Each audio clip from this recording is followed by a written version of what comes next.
buy-to-let, BRRs, HMOs, serviced accommodation, deal sourcing, rent to rent. Which strategy should you be doing? Because if you're anything like me when I started, I didn't have a clue.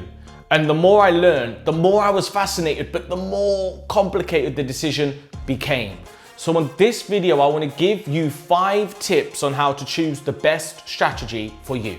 I'm Simon, the founder of Rent to Rent 2.0, and on this video, I'm going to share with you which property strategy might be for you. Okay, and I'm going to share 5 tips on how to know this fact.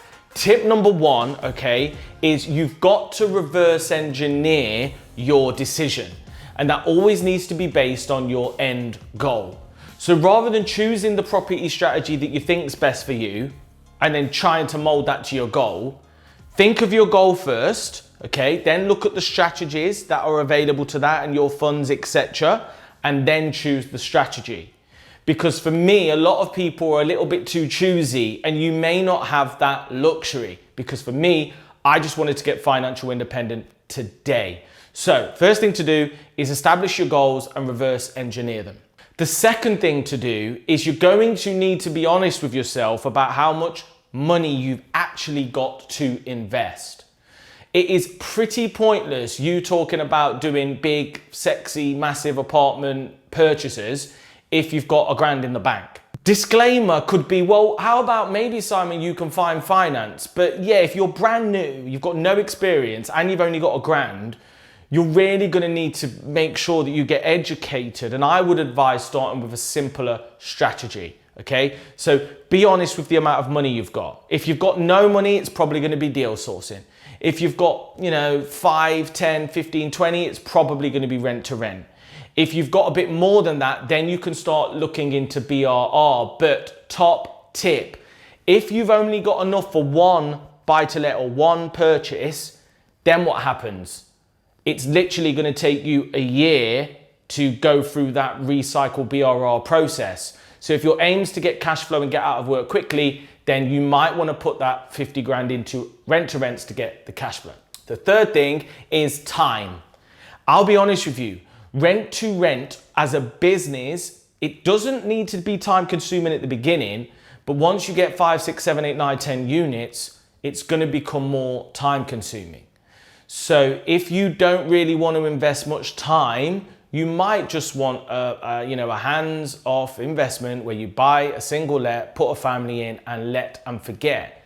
But once again, go back to point number 1.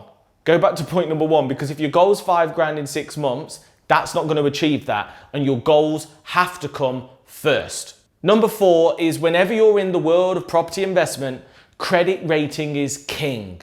So if you've not got a great credit rating, if you're not in employment, maybe you're self-employed, if you can't show a year or 2 years accounts and you've only just become self-employed, then once again, you're going to struggle to purchase a property. Now, top tip, there's a lot of people out there, families, friends, that don't know property investment professionally, that will talk down to you and tell you what you can and can't do. But in terms of mortgages, always seek the advice of a professional. And I've got a great mortgage broker. If you'd like an introduction, just email me to simon@simonsmithonline. I would love and be happy to introduce you. But the number 4 thing to consider is your personal circumstances. If you're not mortgageable, you're going to need to do deal sourcing or rent to rent. If you're really mortgageable, then it could be a consideration. And finally, and one of the most important considerations when choosing a strategy is any strategy is better than no strategy at all. So rather than spending months and months and months procrastinating, get stuck into one. My granddad used to say, pick a channel and stick to it, when I was on the TV just doing mad stuff like that. So far better to pick a strategy, have a go and take feedback and say, yeah, this is working. And I've actually purchased a standard property. I've done HMO purchases, I've done SA purchases, I've done rent to rent, I've done deal sourcing. And what happens is you work out what works for you, you gain more knowledge and experience, and then you can start to reflect. So strategies that work for you today might not work for you in 5 years.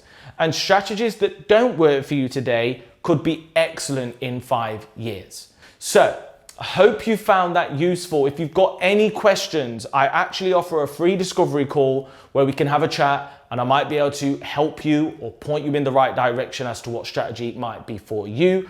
But follow this guideline, okay? And you won't go too far wrong.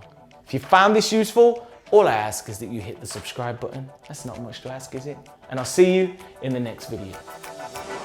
Introducing Creative Cashflow Plus, the first rent-to-rent app and leading platform dedicated to supporting you on your property journey. Ask the experts anything. Be held accountable so that you can smash your goals. Mastermind with other rent-to-rent specialists. Access our deal clinic to get your deals analysed by a pro. And unlock hours of videos and podcasts guaranteed to help you take your rent-to-rent business to the next level. Get the ongoing support that you deserve. Join us, Creative Cashflow Plus.